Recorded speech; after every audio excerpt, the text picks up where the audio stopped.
Summer House with our thoughts on episode 1 of the Santa Clauses. Alright, so this little TV sequel to that classic Santa Claus trilogy. Oh, this takes me back. Because I remember watching these as a kid. The third film actually was part of was actually the film we did for our Key Stage 2 cinema trip. In my primary school, with Key Stage 1, you get a Christmas party, and in Key Stage 2, you go down to the local cinema. So for here, it's past one. And I can remember all the films that was done during my time in Key Stage 2. So for year 3, it was The Lion, the Witch, and the Wardrobe. Year 4 was Santa Claus 3, The Escape Clause. Year 5 was the B movie. That was the worst. That was the worst one. That was the worst one. And then for year 6, it was Madagascar 2, Escape to Africa. However, I got really ill on that one, so I didn't get to go for that one. But I have now seen Madagascar 2. I was ill in year 6 a lot, let me tell you. But yeah. So I remember watching these when I was a kid. So the first film was 1994. So that's 2 years before I was born. Second film came out in 2002. And then the third one came out in 2006. So yeah, it's a nice television series. Great. What I really love from the get-go is how it just straight away it had all the buys of what made the film trilogy such a classic. Just had all those Christmas elephants, made it really fun and everything. It's just amazing to watch. There are a couple of characters that I am hoping that we get to see. I really hope we get to see the council of legendary figures. I thought they were quite amazing. Comet. We've got to have Comet. We've got to have Comet. Comet is the reason to watch Santa Claus 2. Okay, because Comet steals the show. Literally, he does steal the show. Comet was the reason to watch Santa Claus 2. So I really hope we get to see Comet. Yes, but it was great to see some of so it was obviously Santa Claus himself and obviously his wife Carol. Yeah. So it was quite interesting in this first episode, but it was kind of really making me feel very, very old by bringing up how how the time has flown by. Because what's interesting is they've set this in real time. So they've set this in 2022. So it's 28 years of a path since obviously Scott Cumming took on the role. Oh my god, it just makes me feel, because really, time's flown by already. I mean, I can remember, it feels like yesterday I was watching the third film as a kid. And oh my god, the time has flown. Time has flown by. But yeah, so, I know. What I think is really, really interesting is how 21st century culture has seemed to infiltrate its way into the program and sort of the lore of the franchise away. Because what was great about the franchise was it was kind of set way before we got to social media. I think 2006 was the year when social media started to explode. But what was quite nice about this franchise is its films were all done out of the way before the menace of social media came to town. So yeah, but so that meant you got to have a nice family fun-filled 3 feature-length films full of Christmas spirit and not all the bloody social media and all the Christmas law marketing strategies I use today. I mean, like here in England, oh my god, the last few years, Christmas has been unbearable in terms of marketing and everything because they start because Christmas now starts at September. For me, when I was a kid, Christmas would always start in December, it'd be one full month.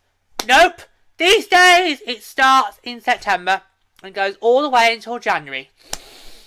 The first Christmas adverts you get in this country, in England, they come at about September time. You know they had Halloween or Thanksgiving yet, or bonfire, and yet already we've got bloody Christmas adverts. So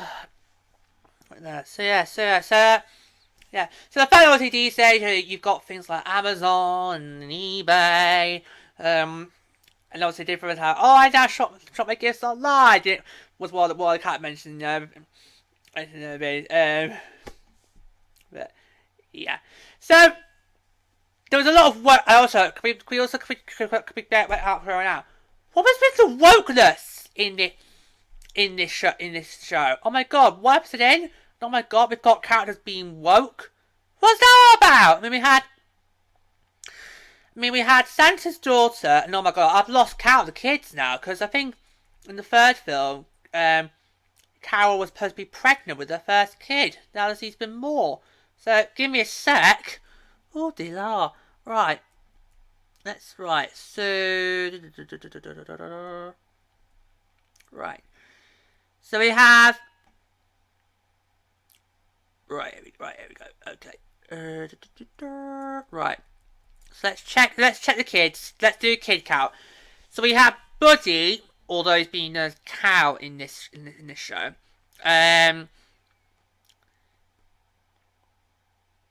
Who was the kid that was born at the very end of Santa Claus 3. And you've got Sandra, who's the daughter, who seems to be very sort of, activist and all that. And oh dear, and seems to be very all woke. Stereotypical, like, why does Mrs. Claus have a name? Oh, for goodness sake, don't. I know you all want to be cis-surfing, and I applaud that, but please don't apply it to Christmas. Thank you very much. Move on.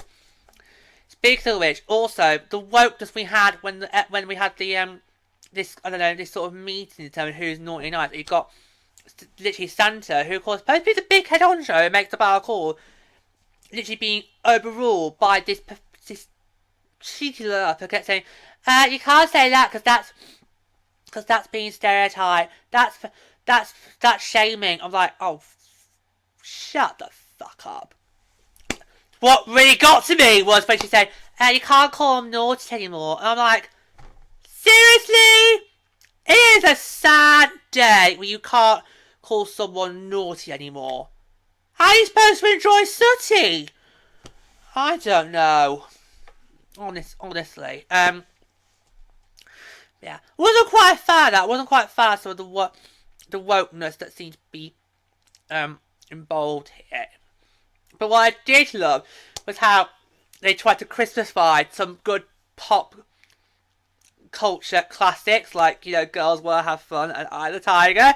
You saw them trying to get a little bit of Christmassy makeover there. That was quite good. That was quite good. But sticking with obviously obviously Scott and Carol's. Can we do the film as Scott and Carol? Can we do that? Interesting with seeing Scott and Carol's kids and seeing what miserable saps they are. Oh my god! God, it's almost like they've been literally locked up in captivity with no sunshine. Go out! Dude! Honestly, you just want to tell them to just go out and get laid! Go! Be free! Go to the nightclubs! Go by the bike sheds! Take some soda shots! Get laid! Just do something! Obviously we don't condone that behaviour, but seriously, just go out and live, just breathe for God's sake. They just look like a bunch of saps. Just miserable saps. And some of it I think is a little bit OTT, but oh my god. We get it. You're miserable. Move on! Move on. Honestly. Oh dear. I'm sure that would be a developing arc we go through this little mini-series. But So let's focus on the main focus of the show, which of course is about that obviously Santa and 21st century don't seem to mix. Oh no. No. Like I mentioned already, some of the some of the perks that 21st century culture's given, like online shopping. It seems to have had an effect on the world as more and more children losing their belief in Christmas. And that seems to have had an effect on Santa himself. He's starting to lose weight. He's struggling with his magic. What I think was quite funny is how he may have thought, right, I'm gonna work out, and the workout of course was to try and make himself a bit more fatter.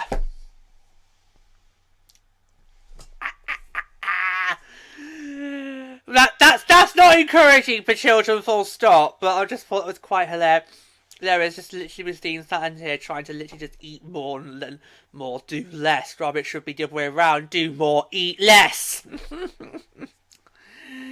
Oh, that was quite funny. That was quite funny. Of course, at the beginning, now you got quite a lot of references to the quite a lot of callbacks to the first films all the way back in 1984. The first of those was that Santa goes to visit Sarah, who was the first person that Scott saw when he became Santa, and we see that she's become a young adult who's literally has done nothing with her life. She's living with her parents, and doesn't even recognise at first gaze. Oh dear Sarah, how the mighty have fallen. Oh dear. There's another callback that ends the episode, but I'll say that for a little bit later on. Yeah.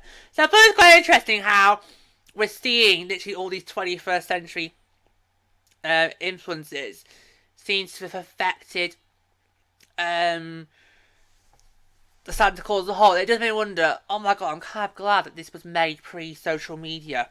Because it was made now in the mid-21st century, but it just would not work. It would not work. It'd be too many, wokeness and PC and snowflake and all that, and just wouldn't work, would it? No, it would not.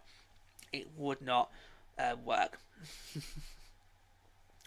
So I thought it was quite funny though, as how even though Scott is basically Santa Claus, he at the end of the day is still a man, and like any typical man, mainly heterosexual men, they don't like to really tell people that when there's a problem, as we saw throughout this episode, because we the viewer can tell there's a problem with Santa. Some of the characters can tell there's a problem with Santa, but Santa's like, no, it's fine. Even when he went to go and see the doctor, he was like, no, it's all fine with me. Nothing to see here, Guff. Of course, she wasn't buying it. She was not buying it. And what I thought was quite funny was how when he got what I think was kind of like a gingerbread biscuit, although I couldn't tell because it was on a stick. So that one I thought, was it a lollipop or was it ginger? I'm going with gingerbread. I think it was a gingerbread biscuit. I think it was a gingerbread biscuit. And he says, this is the best part, going to the doctors. Really? Because no doctors do I go and see getting gingerbread biscuits. All doctors I go and see to say, oh, what's wrong with you? Fuck off.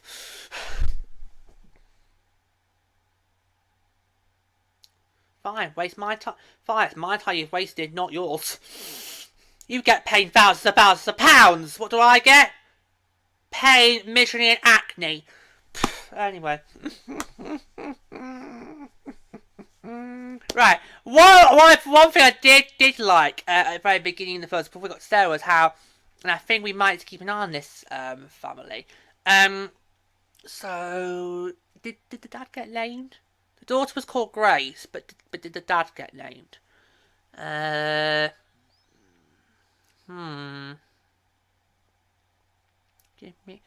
Give me a second. Just look it up.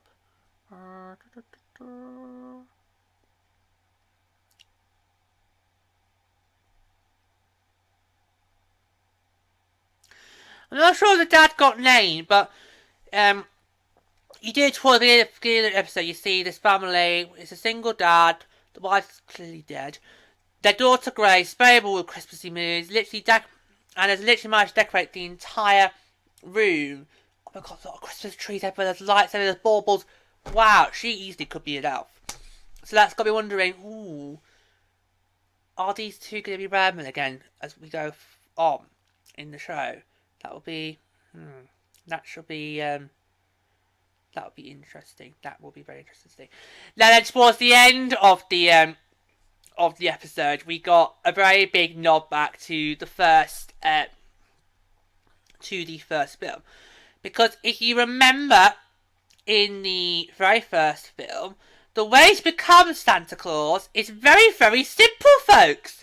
All you have to, Now this may be a bit inhumane and goes against one of the 10 Commandments of "Thou shalt not kill," and probably it's not going to be good in the eyes of God and His Son Jesus. But you know what becomes Santa Claus? It's very, very easy, folks. All you have to do is kill the current Santa in the role, and all you do is basically just put his coat on, and it's yours. You just don't have to go through a very quick and unexpected transformation. Then you fit, and then get a wife. But it's yours. So yeah. Obviously, we don't condone mass murder, but hey, all's fair in the world of business. Because, of course, that was how Scott becomes Santa in the first place. Of course, in the first film, he accidentally, killed the previous Santa, puts the coat on, then becomes a Raw, has done it for 28 solid years. And towards the end of the episode, you got a funny little nod when, well, it's not really funny because, oh my god, is Scott now dead? We'll know in episode 2 he's melted away. That we'll know for certain. Yeah. So at the end of the episode, Scott ends up falling off the roof, and it is a complete face plant.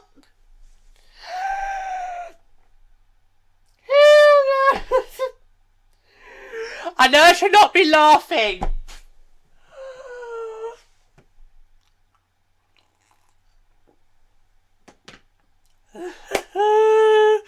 I know I should not be laughing, but it's very, very funny.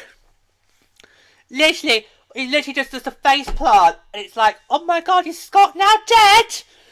There's nobody around to put the coat on. Quick, somebody! But it was very, very funny, because it's almost like he fell off the roof, ends up sort of face planting, so it feels more like a stage dive than falling off a roof. Face plants, it's like squish, and you're left wondering, oh my god, is Scott now dead? But it was funny, because it was a funny little nod back, to the very first film 28 years ago. It was a funny little nod back because of course, folks, if you want to become Santa, that's how you do it. You kill the previous.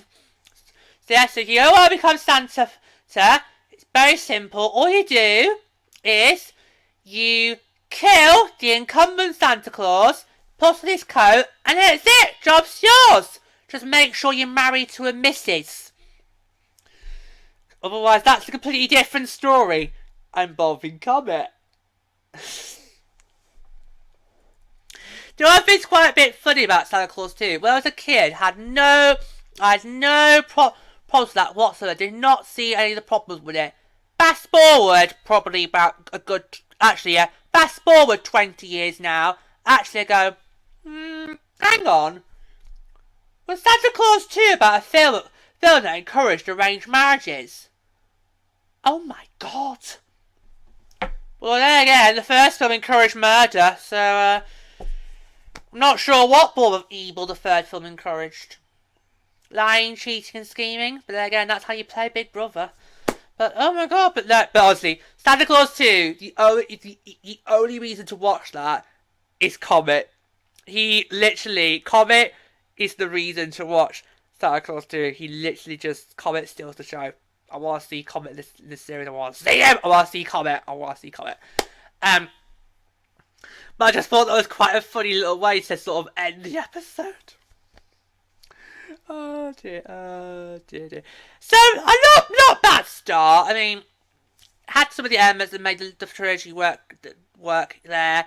Bit of wokeness, didn't really like. And honestly, Scott and Carol's children, get a life! Get a life! I'm not putting up with how many episodes is it? 6? Is it at least 6? I'm not putting up with 6 episodes of them being moany old saps. Get a life! Go outside! Do something! Get laid!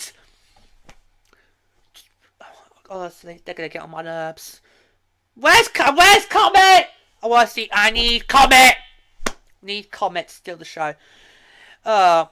Anyway, for this show though, thank you for watching. If you've loved it, do click the like button. If you're not subscribed to the channel, come on, click the subscribe button. That much ask, like, see where your content, including 5 episodes of Plus the Bells. You can ring the bell to do all those content. And my YouTube handle, should you need it, it is @GeorgeHan. And until next time, all that's left for me to say is au revoir.